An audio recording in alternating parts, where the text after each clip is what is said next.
Dana White has just announced Noche UFC at the Sphere, UFC 306, on September 14, and it is a massive letdown for me. Sean O'Malley versus Marab as the main event, and Alexa Grasso versus Valentina Shevchenko. This makes no sense to me, guys.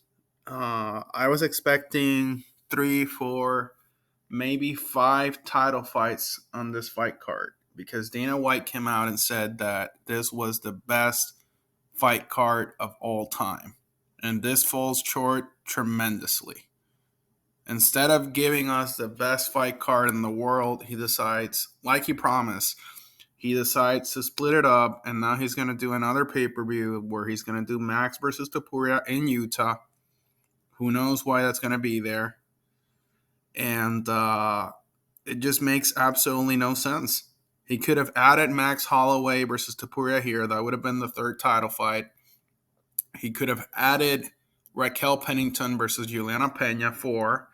And he could have done Pantoja versus Figueiredo here 5. He had the chance to make the first ever 5 title fights, every fight in the main card title fight. And instead, he blows it. Sean O'Malley versus Marab. Okay. That's a good fight. It's not the best. And Alexa Grasso versus Valentina. Like, how many times are these women going to fight? They fought the first time. Alexa submitted her. They fought the second time. I thought Alexa won the decision. The judges had it a draw. So they're just going to keep fighting until Valentina actually wins. It makes absolutely no sense. And if Valentina wins, then they're going to have to fight a 4th time. And then even if she wins that 4th time, there's going to have to be a 5th fight. It just makes absolutely no sense to me. And neither of these guys are Mexican. Sean O'Malley versus Marab. So I don't get it. Why is this the main event of this fight card? Should have been Max versus Topuria. Sean O'Malley should have been the co-main event versus Marab. The featured fight should have been Valentina versus Grasso. And you should have had then Raquel versus Juliana and open up the main card with Figueiredo versus Pantoja. Do I need to be hired as a matchmaker? Like, what are they paying these guys to do? Like, that's it? That's the biggest fight card in the UFC's history? It makes no sense at all. No sense at all. Like, 300 was way better than this. Like, many times, 10 times better. You open up that fight card with Figueiredo versus Garbrandt. That was way better.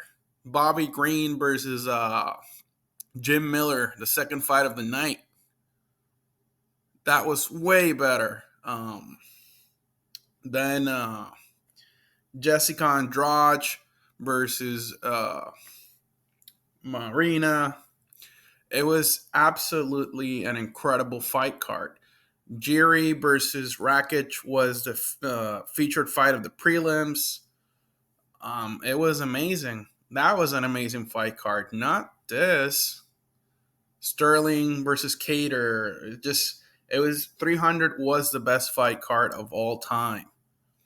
And after that, 303 for this year was amazing. 299 was pretty darn good. 298. But this one's actually on the bottom of the best of the year for me. It's actually on the lower tier.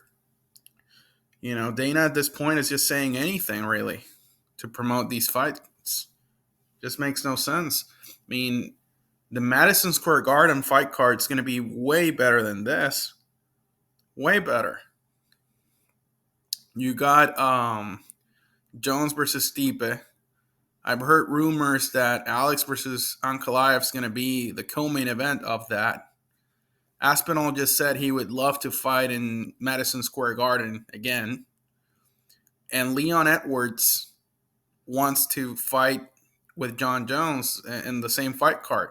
So Madison Square Garden is shaping up to be incredible, incredible, just like 300 was, you know.